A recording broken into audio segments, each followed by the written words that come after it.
नमस्कार। आज आप हाँ बांगड़ हॉस्पिटल और अठ है एक पेशेंट है बहु भी बात कर की तरह की अट व्यवस्था है लोगों ने की तरह की व्यवस्था मिल रही है और कई असुविधा लोगों के लिए आ रही है। तो यह हैं अपने पूर्व उप चेयरमैन हनीफ जी खत्री जका अपना आज बातचीत करची सब ठेठ आया वो कई चीज़ की कमी खल रही है और कई चीज़ की व्यवस्था होनी चाहिए जाट है और लोगों ने अटे पूरा दिन भी खराब करना पड़ रहा है। मतलब पहले पर्ची फिर डॉक्टर फिर दवाई केंद्र पर मतलब एक आदमी ने कम से कम पूरा दिन अटे वेस्ट करना पड़े। इस पर आप कहीं सोच रहे हो?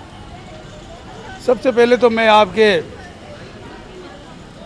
जलका मीडिया आपको ते दिल से मैं आपको धन्यवाद देना चाहता हूँ कि आपने जनहित के मुद्दों को जिस तरीके से अपनी पत्रकारिता का धर्म जो निभाया है, सबसे पहले तो मैं आपको धन्यवाद देना चाहता हूँ। उसके पश्चात ये डीडवाना जिला का जिला हॉस्पिटल है और इस हॉस्पिटल में मैं अभी मेरी बच्ची की सोनोग्राफी के लिए यहाँ आया था तो मुझे पता लगा कि 5 महीने से सोनोग्राफी का डॉक्टर अवेलेबल नहीं है और जिस तरीके से जो व्यवस्था डीडवाने ज़िले में और ज़िला हेडक्वार्टर के जो अस्पताल में होनी चाहिए ऐसी व्यवस्था नहीं है और जो डॉक्टर्स फिजिशियन अपने घरों में बैठकर मरीजों के साथ में 200 रुपये पर्ची के हिसाब से रोज़ लेते हैं।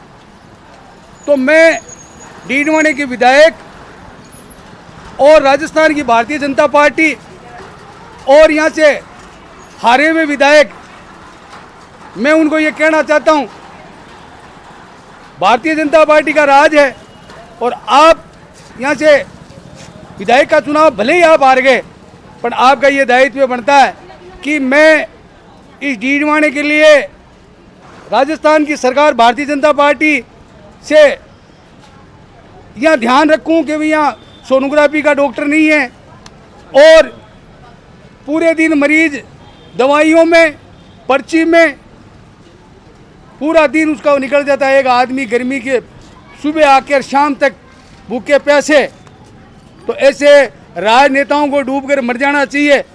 और मैं वर्तमान विधायक महोदय को भी ये कहना चाहता हूँ कि आप व्यवस्था करें और या आप ये कह दें कि साहब ये मेरे अब ये कह के पल्ला नहीं झाड़ सकते कि मेरा राज नहीं है। तो राज नहीं है तो साहब ये डीडवाने की जनता तैयार खड़ी है। अगर आप कहो तो विधानसभा जयपुर में अगर घेराव करना है तो घेराव करने के लिए तैयार है और आप कहो तो डीडवाना कलेक्टर साहब का घेराव करना है तो विधायक महोदय उसके लिए भी तैयार हैं। कम से कम आप सामने तो आइए। और जो राज के चक्कर में जो ये कह रहे हैं हमारा राज है, तो हमसे भी उनसे भी निवेदन करना चाहते हैं कि आपका राज है तो व्यवस्था संभालिए, व्यवस्था देखिए, नहीं तो ये जनता आने वाले टाइम में आपको माफ़ नहीं करेगी। और ये झूठे वादे आप ये करते हो कि हमारा राज है, एक ये कहता है विधायक महोदय कहते हैं मेरी चलती नहीं है तो साहब अपना रिजाइन दे दो आप, ठीक है ना। जनता अपना प्रतिनिधि चुन लेगी, नहीं तो आप जनता के साथ में आप जुड़िए। अगर विधानसभा के पास घेराव करना है तो तैयार है, कलेक्टर का घेराव करना है तो तैयार है। डीडवाने की जनता आपके साथ में, आप आगे तो आइए। जनता तरेमाम कर रही है। जिस तरीके से पूरी व्यवस्था ठप पड़ी है और हॉस्पिटल में सुबह से लेकर शाम तक भूखे प्यासे मरीज आपको किस तरीके से दुआ देते हैं, कैसे करते हैं। जनता का वोट तो आपने ले लिया। एक ये कहते हैं साहब मेरा राज नहीं है, एक कहते हैं हमारा राज है, वो राज वाले जयपुर जाकर बैठ गए, मजे मार रहे हैं साहब, जनता दुख पा रही है।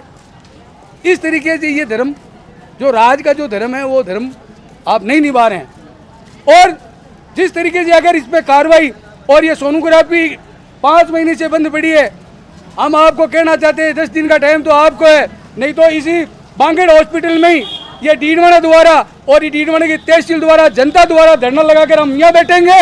उसके बाद में जो कार्रवाई है होगी नहीं होगी इसके लिए, नहीं तो डीडवाना की जनता आएगी सड़कों पर। डॉक्टर नहीं बैठते हैं, डॉक्टर अपने घर पे जाकर बैठ रहे हैं, 200 300 मरीजों से पर्चियाँ ले रहे हैं। ये मेरी माता और बहनें खड़ी है, तो इसलिए 2 घंटे पर्ची में काटने में लगते हैं, 2 घंटे तक डॉक्टर देखता नहीं है और 2 घंटे तक लाइन में दवाइयों के लिए तड़पना पड़ता है। और ये भूखे प्यासे ये जनता और ये नेता तो ये साहब ये राजशाही नहीं है, ये लोकतंत्र है। लोकतंत्र में जनता माँ बाप होती है और ऐसे जिस तरीके से ये व्यवस्था है ये व्यवस्था सही नहीं है।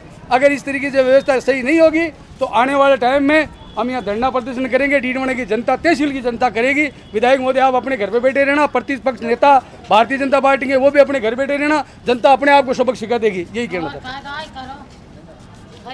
तो ये थे पूर्व चेयरमैन हनीफ खत्री जिन्होंने अपनी बात रखी। सोनोग्राफी मशीन पिछले 5 महीनों से नहीं है, इनकी जो मांग है वो भी जायज़ है। और जो मरीज़ यहाँ आते हैं उनको पूरा दिन यहाँ ख़राब करना पड़ता है, क्योंकि पहले पर्ची में दवाई में फिर डॉक्टर के पास, ऐसा समय पूरा दिन लग जाता है। इनकी बात सिस्टम तक पहुँचाने का हम प्रयास करेंगे।